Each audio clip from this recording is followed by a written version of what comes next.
Well, one world-class player that they did bring back in hopes of elevating Manchester United is Cristiano Ronaldo. And it's not the very first time this season that we've seen Ronaldo behave the way that he did today as well after Shea Adams' goal. Kind of, I guess, to some levels, you describe it as throwing a bit of a tantrum, Francis. What do you think his body language suggests here? Because reports are coming out saying he's not happy at Manchester United, that he might just leave this summer.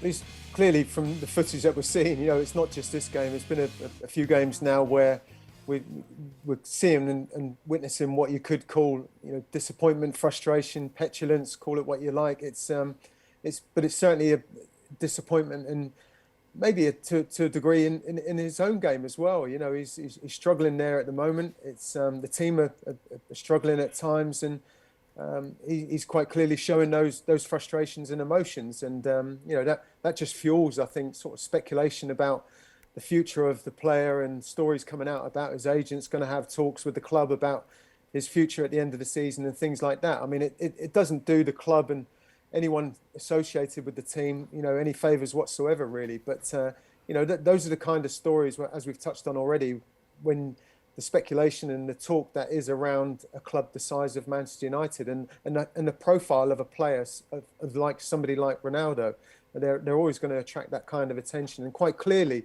we look out for that. And I mean, I don't know about you, Danny. What do you think? Is this down to frustration, do you think, or do you think it's something deeper where it might be something where he's looking at potentially moving? Yeah, I think there's a real frustration from him. I think when he first came to the club, everything was brilliant. After the first couple of games, it's like, okay, you know what, they're going to be in a title challenge. And that's just dropped so quickly.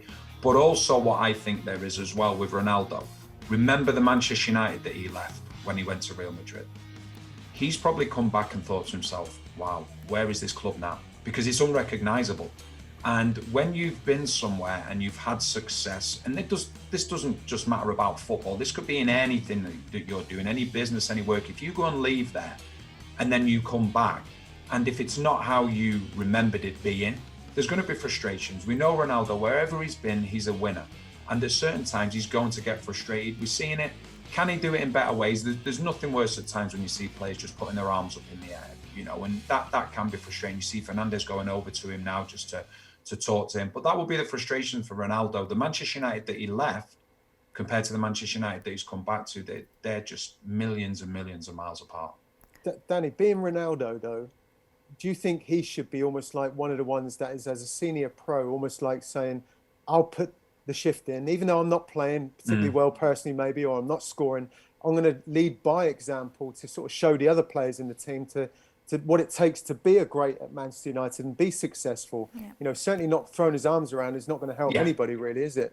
No, it's not, because there'll be a number of players within that squad that are looking up to him, that are looking up to him for guidance. Some younger players as well, because, there are some young players within that squad. And I think when he first came to the club, that was his intentions. But I think as time's gone on, frustration's starting to get the better of him. He's not scoring as often. The team isn't doing as well. There's been obviously a change of management as well. So I think for Ronaldo joining Manchester United, I think part of it was a fairy tale. To bring the glory years back to Manchester United. And that isn't happening at the moment. I think it's just a little bit ironic, because you're talking about him wanting to set a better example for the younger players, when in an interview he complained about the younger generation and the younger players of today not accepting advice from more experienced senior players, referencing himself, obviously. And then he behaves in this particular way that doesn't really exactly show like he's a really good example to these young players either. I remember the game against Brentford where he was substituted off, and he threw quite a bit of a tantrum on the sidelines, whereby Rangnick had to comfort him. To some levels, you look at that, maybe, okay, you want a player who has passion, who wants to score in a game, you want your striker in that way. But for a player of his caliber, as you mentioned, Danny, should be setting better examples for the younger players, no?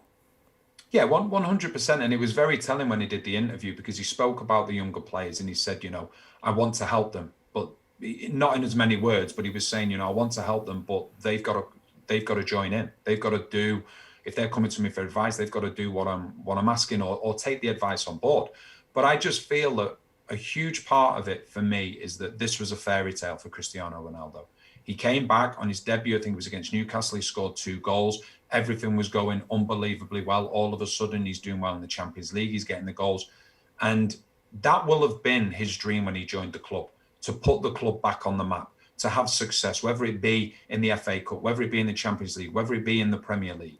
The only real one now he's got an opportunity of is the Champions League, and they're not going to win the Champions League. And I think that will be part of the frustration, not just collectively for Ronaldo, but as an individual as well. And it's just getting the better of him. But, you know, it's the way that he is. It's the way that he was a winner. But yeah, 100%, you know, you need him more than ever now, because he's the main man at the club as in terms of experience of winning things, experience of being at the club when it was successful. But he's probably looked at it when he's come into the dressing room and thought at certain times, there's not enough players that I can drag along with me here to try and get us back to where we belong.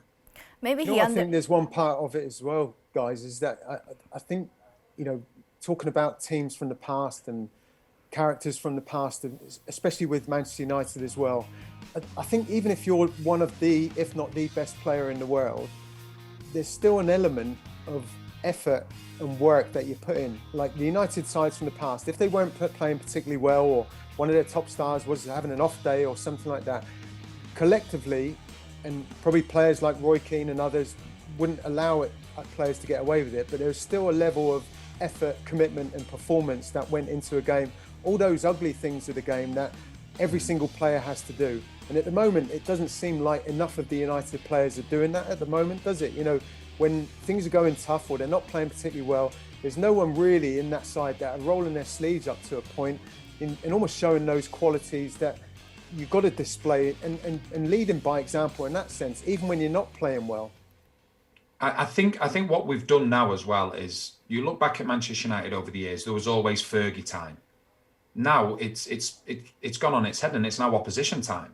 That's one of the things that will be concerning everybody, is that as the game goes on, Manchester United become more and more vulnerable, and it's too much now for it to be a coincidence. And that's the question marks that everybody's going to be asking about the team. And it's a difficult one, because when you watch the game, there will be observers that say, these are players that are just going through the motions. These are players that aren't trying.